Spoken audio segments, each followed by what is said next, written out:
माननीय मंत्री हफीजुल हसन साहब और मंत्री सुदिव्य कुमार सोनू जी का खरपोका में भव्य स्वागत। पीरटांड, खरपोका, गिरिडीह।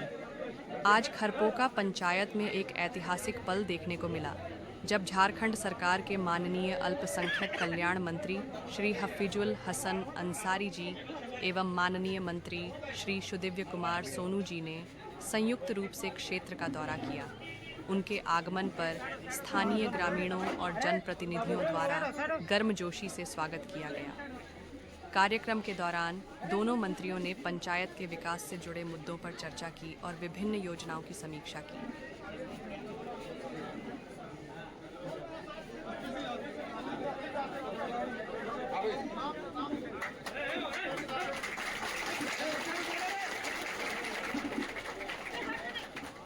किधर है?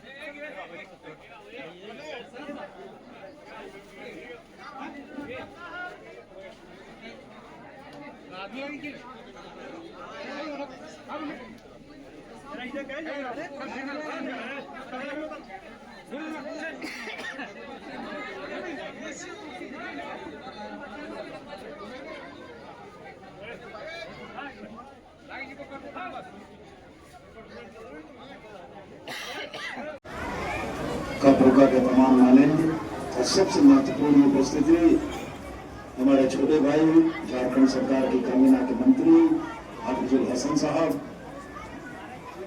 खरपोका मेरा आना 20 तारीख को था। जिस दिन संग बुनियाद थी उस दिन के लिए लोगों ने कहा था और मैंने भी सोचा था कि आना ही है, लेकिन आज संयोग से टूटा मेगा लिफ्ट का रिव्यू बैठक के बाद माननीय मंत्री ने कहा कि हम खरपोका जा रहे हैं, तो फिर हम आपके बीच आने का मौका कैसे छोड़ सकते हैं।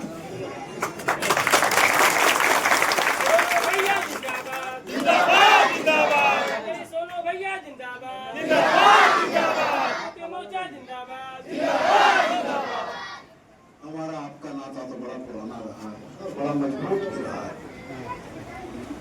जिस समय खरपोका मोड़ से हम लोग गुजरे और कब्रिस्तान की बाउंड्री थी, उसी समय हमको इच्छा हुई कि हम हाफिज लोगों को बताएं ये बाउंड्री जो देख रहे हैं वो आपके वालिद साहब की दी हुई है।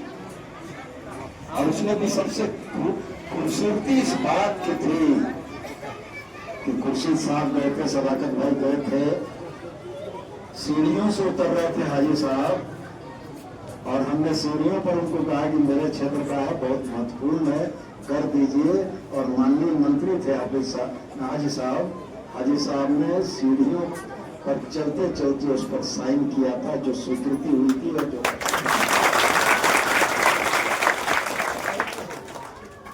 आज हाजी साहब तो नहीं आ पाए, लेकिन उनके फर्जंद आज आपके बीच पहुंचे हैं और उसी भरोसे के साथ पहुंचे हैं कि जो भरोसा हाजी साहब ने जीता था, जो उम्मीद कौम और जमात की हाजी साहब से थी, उससे कुछ बेहतर भी करेंगे। हफीजुल हमें इस बात की पूरी उम्मीद है।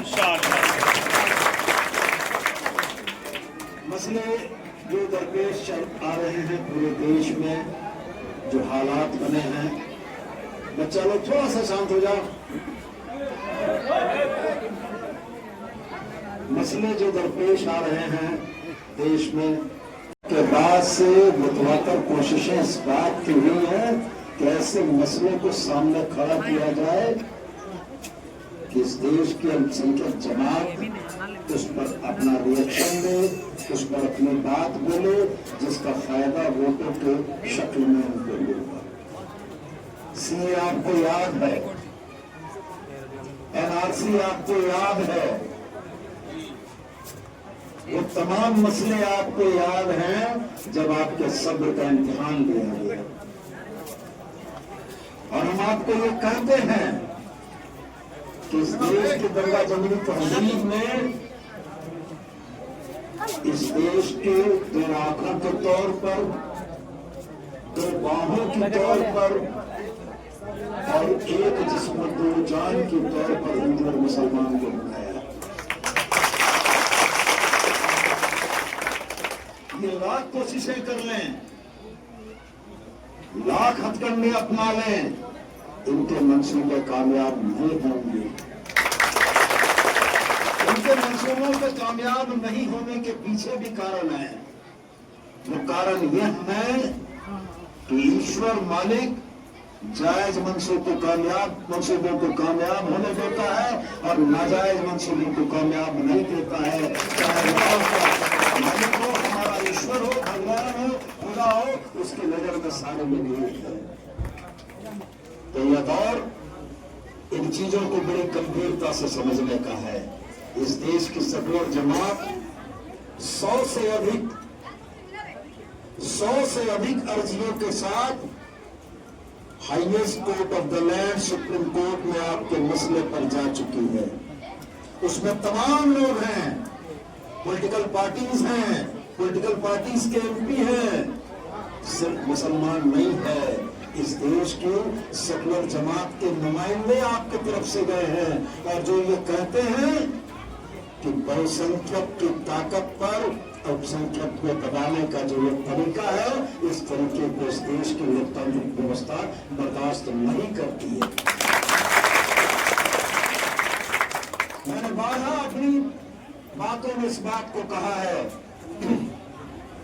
कि बहुसंख्यक होने का मतलब यह नहीं हो सकता है कि आप देश के बड़ी अल्पसंख्यक जमात की भावनाओं को दरकिनार करते हुए उस पर अपनी इच्छा को लादने की कोशिश करें। इस देश की संसद तमाम हिंदुस्तान के बाशिंदों का प्रतिनिधित्व करती है, तमाम हिंदुस्तान के बाशिंदों की आवाज है। उस आवाज में किसी कमजोर की आवाज अगर दब जाएगी तो वो भी हिंदुस्तान की नुमाइंदगी नहीं है। और ये हमारे संविधान के निर्माताओं ने नहीं माना इसको। इसलिए इस देश में आज तक समाज के हर तबके को बोलने का, कहने की आजादी मिली और वो आजादी कायम है। और मुझको उम्मीद है कि इस आजादी को कायम रखने में इस देश की सेकुलर जमात की ताकत आपके पक्ष में होगी। और आने वाले दौर में ऐसी कोशिशें, जिन कोशिशों का उद्देश्य सिर्फ वोट बटोरना है, उन कोशिशों में ये लोग कामयाब नहीं होंगे। और हम एक बेहतर और अच्छे हिंदुस्तान के बनाने की दिशा में आपके साथ मिलकर चलेंगे। और मैं आपको भरोसा दिलाता हूँ कि हमारे पूर्वजों ने जितना खूबसूरत हिंदुस्तान हमको दिया, हम उससे बेहतर और खूबसूरत हिंदुस्तान बनाकर आने वाली इन पीढ़ियों को देकर जाएंगे। मैं आज आपके बीच चल के तो चला आया जरूर, लेकिन इस मस्जिद की संगे बुनियाद में मेरा जो हिस्सा है वो हिस्सा आप तक पहुंचेगा। आप आया तो निश्चित रूप से आऊंगा और नहीं आया तो मेरी नुमाइंदगी आप तक जरूर पहुंचेगी, ये मैं आपको भूल कर जाता हूं। और हमको तो आपने बराबर सुना है, बारहा सुना है। आज हाफिज साहब आए हैं, हफीजुल साहब आए हैं, तो मैं आग्रह करूंगा बगैर देरी के कि वो अपनी बात बोले, जिसको सुनने के लिए आप इतनी देर से देख रहे हैं। बहुत बहुत धन्यवाद। जामा मस्जिद के शहन में सबसे पहले यहाँ के तमाम भाइयों बहनों, बुजुर्गों, दोस्तों को मेरी ओर से अस्सलाम वालेकुम रहमतुल्लाह बरकातहू। मेरे साथ चल के आए बड़े भाई और झारखंड सरकार के मंत्री, आपके विधायक सोनू भाई, यहाँ साथ ही मेरे साथ आए सेंट्रल कमेटी के मेंबर और मेरे वालिद साहब के साथी कारी बरकत साहब और मंच संचालन कर रहे मौलाना रुस्तम साहब, सदर साहब, सेक्रेटरी साहब। मुझे तो 20 तारीख को डेट मिला था, ऐसा संजोग हुआ सोनी भैया हमको बोले कि यहाँ 17 तारीख को आप आ रहे हैं तो एक रिव्यू मीटिंग हम लोग रख लेते हैं। मेरा 18 को आने था, लेकिन इनके चलते हम 17 को आए कि 17 को हम आते हैं। कल जुम्मा था, कल नहीं हो सकता। खैर, अभी जो हम लोग यहाँ इस काम के लिए जुटे हैं वो सियासत का काम नहीं है, इबादत का काम। इबादत की जगह में इबादत का पाठ होना चाहिए, सियासत की जगह में सियासत का। सोनू भाई ने सारा चीज आपको बता ही दी, उसमें मैं भी कुछ बोला हूं तो बहुत सारा अभी रिएक्शन है, वो अपनी जगह है। आज हम यहाँ मस्जिद के बारे में बात कर रहे हैं कि मस्जिद जो खुदा का घर कहा जाता है और वक्त का संपत्ति भी खुदा का संपत्ति होता है। ये आज के दौर का स्टार्ट किया हुआ नहीं, हमारे हजूर सल्लल्लाहु अलैहि वसल्लम के टाइम से ही वक्त का काम चल रहा है। पूरा वक्त किया गया था, खरीद करके हजूर का बात वक्त किया गया था। और जो भी वक्त होता है कि अल्लाह के नाम से, अल्लाह के लिए होता है, वो अपनी जगह है। अभी कोर्ट भी संज्ञान लिया है और वहाँ हम लोग को कोई परेशानी नहीं है।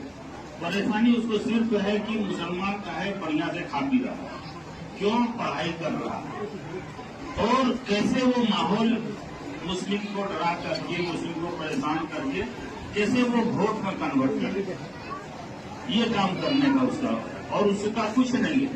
अब 6 महीने बाद देखिएगा फिर दूसरा कोई मुद्दा उठाएगा। अभी कल ही तुम